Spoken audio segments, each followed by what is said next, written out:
in the game right now, given how outplays are all the more possible. You have a solid body, and the damage output, it's not nothing. So yeah, this is going to be Tankakai, 2 side laners in Cho, and Khalid for Todak. While Omega Esports, you did mention they have a solid amount of CC, and I do understand it's more of just targeted CC. It's single point and click precision CC coming in from Omega Esports. And now, ladies and gentlemen, it's just a matter of time. We're loading into the land of Dawn. Omega Esports versus Todak, the Philippines versus Malaysia. Again, Contra, this is going to set the pace for the rest of M2, not just the group stages. Very first game in a real short bit, and here we go. And towards the land of Dawn for Game 1 in the M2 World Championship of Mobile Legends. Bang Bang. Over right here with me, casting alongside is definitely going to be Leo Gaming, and I'm Contra. And we will not forget to thank Singtel, our partners in esports, to unlock lag-free and ultra-fast gaming experience with Singapore's fastest 5G network. Keep calling and get the edge you need on your road to Mystic and MLBB with Singtel. Oh, look at this. Heat starting it up strong. Again, this is going to be key. You got to bother Chiku. You got to take away these purples, these oranges, and the Serpent's still alive. Maybe a third of health left. Heath is just working his mask. He's saying, you know what, this is a non-starter. Could not get him. Oh, he actually dives in a little bit late to the scene, and it might just be part of she's already used this flicker as well. He needs to get out of this, and I believe that that chunk of health left, he's got to back away. Oh, Curtizi super aggressive up top, cutting the lane already. I do believe this is maybe just the second or third wave. Oh, the duel! It's happening! For Maze already goes in for the flicker. That's out. Curtizi looking for a dash. Can he find him in the bush? Oh, he gets it! That's first blood for Omega Esports. Just look at that blow, and Curtsy still at it once again, and E1 tries to finish him up, and he managed to make it out! What? Absolutely insane! Omega Esports not only got the first blood, but he makes it out alive. With relative impunity. Not the team, but the fact that he was not punished at all. That was a big 3-man rotation sent in by Todak. And in mid, that's going to be Moon being hit by the Mountain Shocker. Survives with just a sliver of health as well.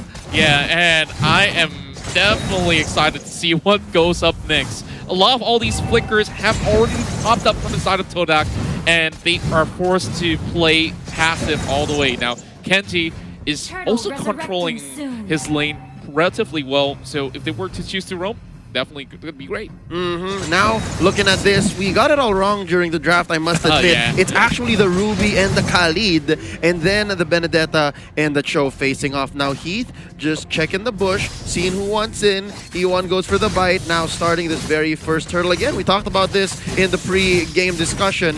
Counters and timers are just way up. That's the first turtle going over to Omega. Yeah, and Omega Esports, like we said, really put the pedal to the metal on this one as they managed to really rake in on the goal. They're already 1K ahead, and he forces E1 to back away. He has to find a different angle to perhaps give a little bit of support heading down towards the bottom side. But oh, Yelly Haze to be having some danger right here. Ooh, there's a Mountain Shocker alongside the Ejector. Oh, they're going to go for the neck, and Moon goes down. E1 survives. Not much he could do to help out his mid laner, and now Chiku. BMI out, goes for the duel. That's going to be the blazing duet. Oh, it's not a duel if it's a 2v1, and he's out. Yeah, he knows he's got no business there being a 2v1, and all he can do is just get as much of those creeps as possible. And now Kenji possibly will be just, you know, doing what he can just to sustain, and Stu will just be quite an annoyance to deal with. Yeah, Contra, let me make a quick prediction here, and let's say a call. Hold up before that. Nice Ejector, 3-man rotation. Not much Stu could have done. I was going to say, if that didn't happen, and these two side laners here, top and bottom, just continue doing what they did, it would be a slow crawl win for Omega. It's because they're winning these side lanes, right? But then Heath comes in with the massive rotation. Indeed, and you just see that Todak haven't seemed to find a way to respond to this at all. This is not what they're used to in the early game, and it's really costing them a lot. Now, you can see 3-0, but all they have to do is just to hold on and eventually look for that mid-game fight. But oh, Wave Dragon in towards the mid side. As you can see, Moon dives in as well. Yeah, Lee Hayes gets caught out, and it's going to be Eve. They'll be forcing the flicker out of 4 maze, and he finally pops that away. Nice Hurricane Dance to save himself, Heath, and Hajizi. There's not enough damage between the both of them, so even E1 gets away, even Moon survives. Now, real quick, big fight in the river. There's a Rampaging Sandstorm. Stu gets one. Down goes Hajizi. The machine needs some maintenance. Oh, man. Speaking of the machine here, he's going to be flipping Moon over like a burger patty, and man, he definitely doesn't want any of that sort of pressure going on. He's going to be backing away, but fixing back down and towards the bottom side of the map, we do see Kenji just enjoying his time over on the bottom side after getting that one pick off.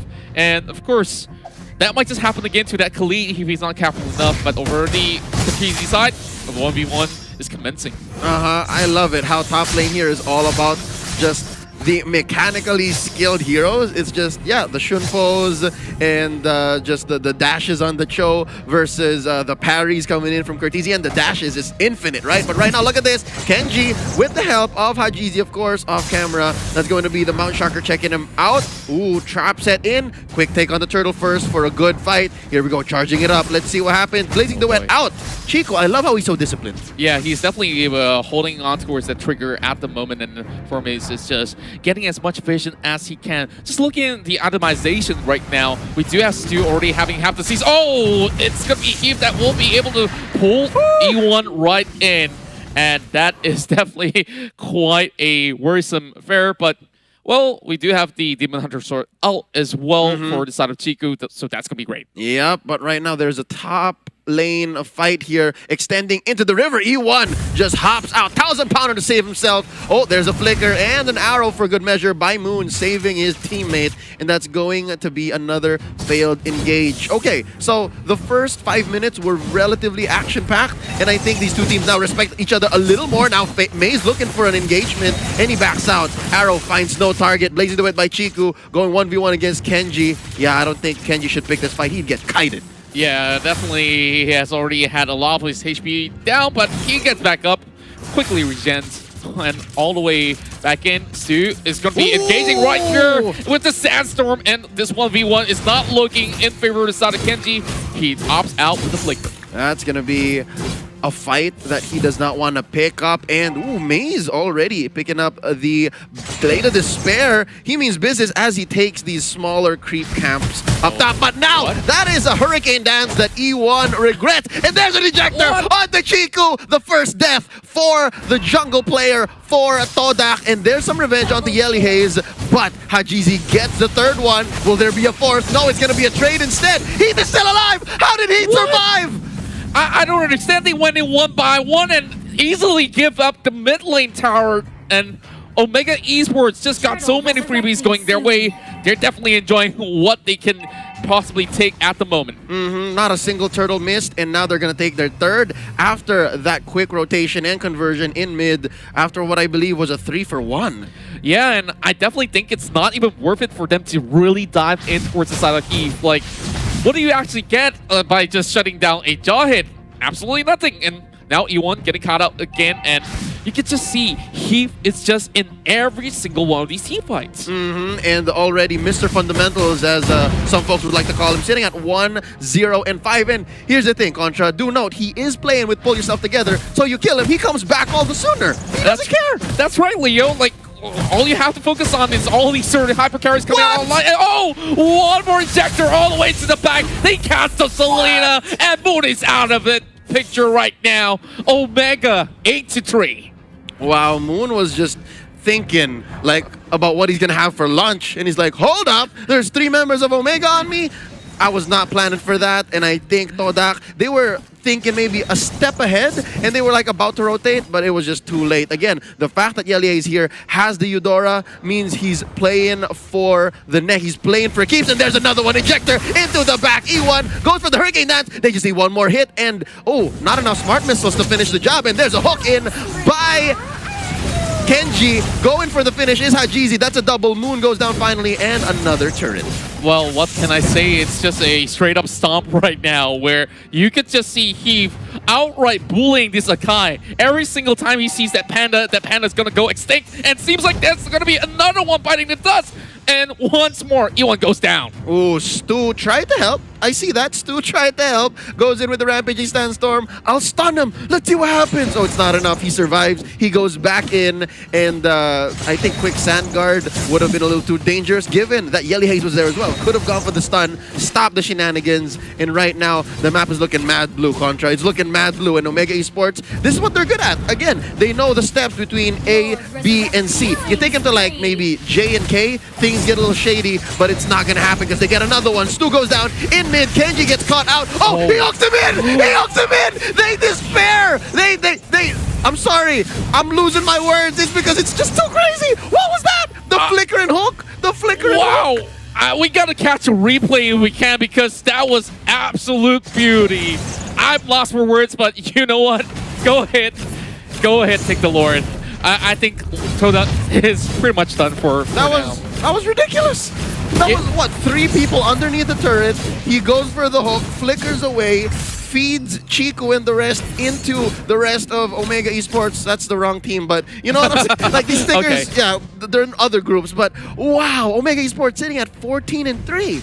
That's right, and maybe they're sending signals. It's like, hey, Alter Ego, are you watching this? Like, we're coming after you next. EVOS SG, check it out. Oh yeah, and the list goes on. I wonder how many more stickers do we see because early on we saw Moon pop up that M1 sticker, but yep, this Hurricane Down is going to be setting up, and they might just actually get Heat right across, but he is in safety. Stu gets caught out instead, and Curtizi looking for blood, hunting for Chiku as well as Moon. He's already inside of the enemy's base. What? And he doesn't care. Drop that missile arrow as much as you may. I will take out your inhibitor turret on the top lane. He caught it with much gusto. He's like, I'll take it. Don't give it to Hajizi. I'll take it. Now Chico running for his life in his own base. This is not a good spot to be if you are Todak. And it looks like they're just focusing on the base right now. Ladies and gentlemen, it's just 11 minutes and 15 seconds in.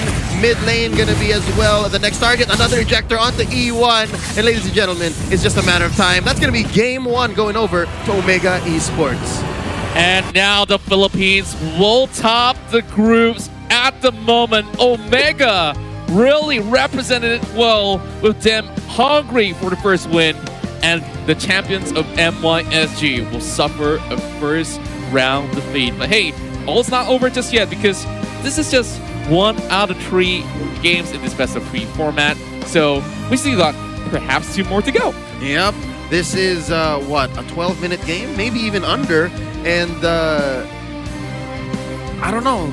Todak, they had a solid draft, and in the first maybe 6 or 7 minutes, it looked like Chiku had it going still, but man, at every single... Certifies the win for Omega Esports because as you guys can see, he already has the Lightning Transient and he is on the way of creating his Holy Crystal. And once Eudora gets that amazing burst from its ultimate, Chiku will not really have a chance to go forward and do anything. Like, as long as Yelly Haze is not targeted, he can just stay in the bush or any kind of safe distance. And the moment Chiku or the Quad goes in with the Blazing Duet, will get bursted down very, very fast, instantly winning the team fight for Omega. So honestly, even Fearless.